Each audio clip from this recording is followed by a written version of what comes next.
Okay folks, now we're at the movement portion of our evaluation.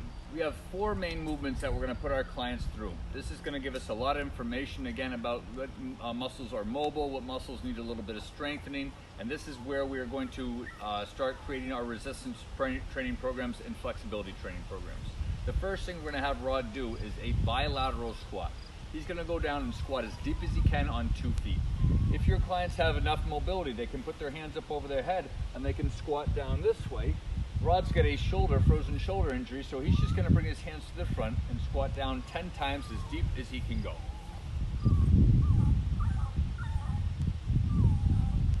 And could you just come a little closer and show off his knees? So you're just going to go on to kind of focus on the knees. Good. What we want to see is that the knees aren't tracking too far over the toes, that he's able to get enough depth in his squat, and also that his upper body doesn't go too far forward. And then we want to look at the head as well. And rest. Good.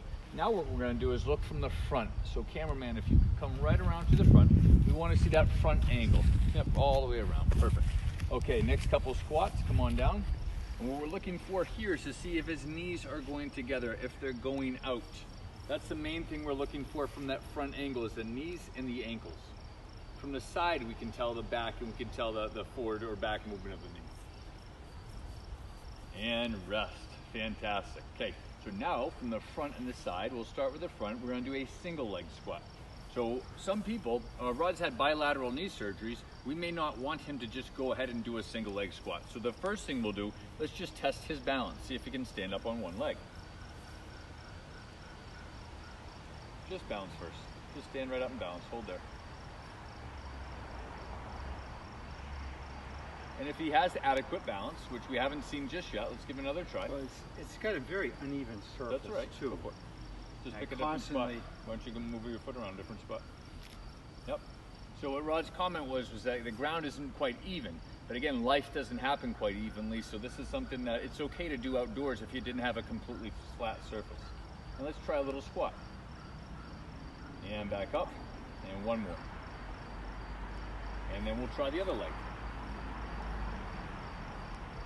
Balance first, no squats. Straighten the leg all the way as tall as you can. Stand up, straighten your leg out, and then a little squat if you can. And what we can see Rod's knee doing is slightly pushing inwards. What that will tell us is that probably the adductors, the muscles in the groin, are very tight and short, and we need to loosen those up either through foam rolling, massage, static stretching. And it also tells us if those are really hyperactive or too tight, the opposite muscle groups are going to be a little too weak, just like the glute medius and the piriformis. So now I know I can create a resistance training program including those exercises, and a flexibility exercise program including those exercises and stretches. We're also going to want to look at this from the side. So cameraman Jane, you're going to walk right around here, and you're going to keep filming his knees and his ankle and his upper body too from the side. Single leg squat. We're going to see, does he squat with his knee forward? Can he sit back into it? What happens? And up. And down. And other side. Great job.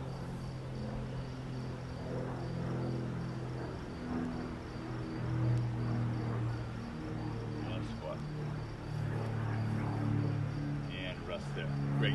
So what we saw from that was that Rod actually had fairly decent depth. He was actually able to get maybe an inch or 2 inches, but it also showed us that he likes to squat with his knees on one leg. On 2 legs, he would sit right back very deep into it, but on 1 leg, he chose to stay almost completely vertical and shoot the knee forward. We can change that, and we can actually impact his movement to get him back a little deeper using the glutes and the hips. Will actually give him more success in the future. Now we have 2 more movement assessments for NASM. They're an upper body push assessment and an upper body pull assessment. We're going to pretend that Rod has a cable or some bands behind him, and he's going to go into a chest press 5 to 6 times, and we're going to watch that. So you pretend I have a band behind you. You're going to bring your arms right up. No, I got you. So just bend your elbows. Yep, pretend that. Yep, sorry. Pretend. Try. Let's start with a row. So hands out in front, straight. Make a fist, and you have cable in your hand, and you're going to pull in like this, and then you're going to reach out, just like you do in the TRX. And could you just come right around here to show? What we really want to see over here, all the way in the back, is his scapula. So we want to really, when we're looking at our upper body push and pull assessment, we want to see, does the scapula go up? Does it go down? Does it go back? Does it go around? We have elevation, depression, protraction, and retraction. The shoulders come together. So what we're doing in this evaluation is we want to see, is the client compensating and using his upper trapezius? Is he shrugging, or he or she, when he or she is pulling or pushing?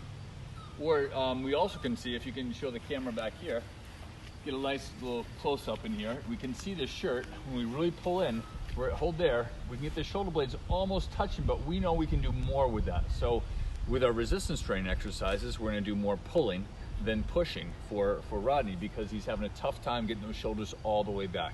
And that's the purpose of this evaluation, is to evaluate the upper shoulder and back and spine when you're doing pushing and pulling movements.